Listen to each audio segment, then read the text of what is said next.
দিল্লিতে ককরোচ জনতা পার্টির আন্দোলন, আর তার জেরে কি সুকান্তহীন ধর্মেন্দ্র আউট, মানে বাংলা এই প্রথম পূর্ণাঙ্গ শিক্ষামন্ত্রী পেতে চলেছে দিল্লিতে কেন্দ্রে। কেন বলছি এই কথা, আসবো। তার আগে প্রথমেই আজকে দিল্লির দিকে একটু নজর দিই। সেখানে আজকে ককরোচ জনতা পার্টি বা আরশোলা পার্টির প্রতিবাদ মিছিল ছিল। সুদূর আমেরিকা থেকে উড়ে এসেছিল আরশোলা প্রধান অভিজিৎ দীপকে। সেখানে যোগ দিয়েছিলেন সোনম ওয়াংচুক, মানে বাস্তবের র্যাঞ্চো। সেই বাস্তবের র্যাঞ্চো আজকে হাজির হয়েছিলেন। কিন্তু যেটা দেখা গেল, তাদের যে ধরনের পরিকল্পনা ছিল, বলা চলে যে একটা গন্ডগোল তৈরি হতে পারে এই ধরনের আশঙ্কাও তৈরি হচ্ছিল, গ্রেপ্তারি হতে পারে সেই আশঙ্কা হচ্ছিল, পুলিশ অনুমতি দেবে না সেই আশঙ্কা ছিল। কিন্তু সবকিছু উড়িয়ে বা সবকিছু ভেস্তে দিয়ে যেটা দেখা গেল, মসৃণ গতিতে একটা আন্দোলন চলল এবং পুলিশ কোনো কিছু বাধা দিল না। আজকে এয়ারপোর্টে নেমে প্রথমেই অভিজিৎ দীপকে যাওয়ার কথা ছিল সংসদ ভবন চত্বরের থানায়। সেখানে গিয়ে পার্লামেন্ট স্ট্রিট থানায় গিয়ে সেখান থেকে অনুমতি পাওয়ার কথা ছিল। সেখানেই সবাইকে জড়ো হতে বলেছিলেন তিনি, কিন্তু দেখা গেল তার আগেই অনুমতি দিয়ে দেওয়া হলো যন্তর মন্তরের প্রতিবাদে। জেনারেলি যেটা দেখা যায়, যন্তর মন্তর প্রতিবাদ করতে গেলে এক সপ্তাহ আগে অনুমতি নিতে হয়, পুলিশের পারমিশন নিতে হয়, পারমিশন পেলেই তবে সেইখানে প্রতিবাদ করতে দেওয়া হয়। কিন্তু আজকে ছবিটা পুরো উল্টে গেল। এই নিয়ে মানে যুবকদের মধ্যে একটা চাঞ্চল্য ছিল, ছাত্রছাত্রীদের মধ্যে, তারা প্রতিবাদে বেরিয়ে পড়েছিল।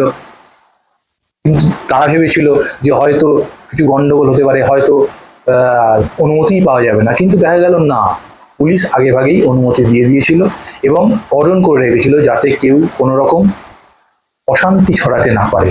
এবং যেটা দেখা গেল, বাস্তবের র্যাঞ্চো কি বলছেন, তিনি ধন্যবাদ দিচ্ছেন সরকারকে যে এই ধরনের একটা প্রতিবাদ কর্মসূচি পালন করতে দেওয়ার জন্য। মানে মানুষ স্বতঃস্ফূর্তভাবে যা বলতে চাইছে, মানুষের মনের কথা, সেটা যেন পৌঁছে দেওয়া যেতে পারে সরকারের কানে। সেইটা কিন্তু সরকার মেনেও নিয়েছে এবং করেওছে। সেইটা আজকের ছবি থেকে ফুটে উঠল। হ্যাঁ, খুব যে ভিড় হয়েছে তা নয়, মোটামুটি কিছু জমায়েত হয়েছে, কয়েক হাজার যুবক যুবতীর ভিড় হয়েছিল, এটা ঠিকই। দীপঙ্কর ভট্টাচার্যকে দেখা গেল সিপিআইএম এর, এই ধরনের কিছু কিছু মুখ দেখা গেছে। কিন্তু সেই অর্থে যে বিশাল প্রতিবাদ সভা যেই ধরনের 2012 সালে দেখা গিয়েছিল, সেই ধরনের ঘটনা কিন্তু দেখা যায়নি। তবে হ্যাঁ, একটা প্রতিবাদ হয়েছে, কিন্তু এর পরবর্তী কর্মসূচি কি তা তারা এখনো পরিষ্কার করে কিছু বলতে পারেননি।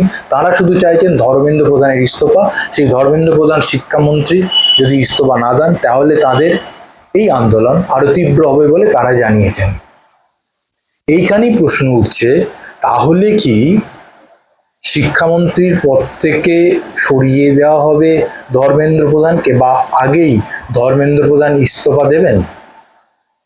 তার কারণ হচ্ছে, আমরা যদি অতীতের দিকে তাকাই, করোনা পিরিয়ড, তখন ডক্টর হর্ষবর্ধন ছিলেন কেন্দ্রীয় স্বাস্থ্যমন্ত্রী। সেই সময় ওই করোনাকালে অক্সিজেন সিলিন্ডারের সাময়িকভাবে একটা সংকট খুব স্বাভাবিকভাবেই তৈরি হয়েছিল, কিন্তু সেখানে নানান ধরনের হইচই হয়েছিল। তার জেরে তিনি নিজে থেকেই সরে গিয়েছিলেন, ইস্তফা দিয়েছিলেন। তারপরে একটা রিসাফেল হয়েছিল কেন্দ্রীয় মন্ত্রিসভা। এবারেও কিন্তু এই জুন মাসে কেন্দ্রীয় মন্ত্রিসভার একটা রিসাফেলের কথা আছে, এবং কেন্দ্রীয় মন্ত্রিসভা এই যে রিসাফেল হবে, ধরুন 15 থেকে 20 জুনের মধ্যে একটা রিসাফেল হতে পারে। এবং সেক্ষেত্রে বাংলায় যেহেতু এবারে সংখ্যাগরিষ্ঠতা পেয়েছে বিজেপি, এবং এখান থেকে বেশ কিছু মুখ কেন্দ্রীয় মন্ত্রী হিসাবে উঠে আসতে পারে। এর মধ্যেই কেন্দ্রীয় শিক্ষা প্রতিমন্ত্রী আছেন সুকান্ত মজুমদার, কিন্তু কয়েকজন পূর্ণাঙ্গ মন্ত্রী হতে পারেন বাংলা থেকে এবার। সেক্ষেত্রে কিন্তু দৌড়ে এগিয়ে সুকান্ত মজুমদারই, কেননা এইবারে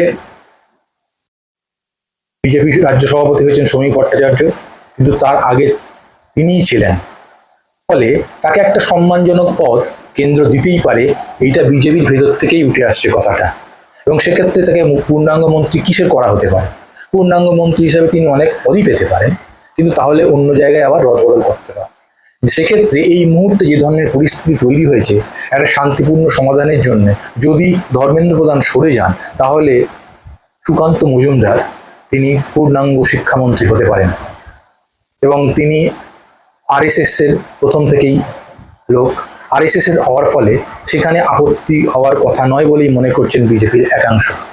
এবং সেক্ষেত্রে এই প্রথম, স্বাধীনতার পর থেকে এই প্রথম কোনো কেন্দ্রীয় শিক্ষামন্ত্রী হবেন একজন বাঙালি।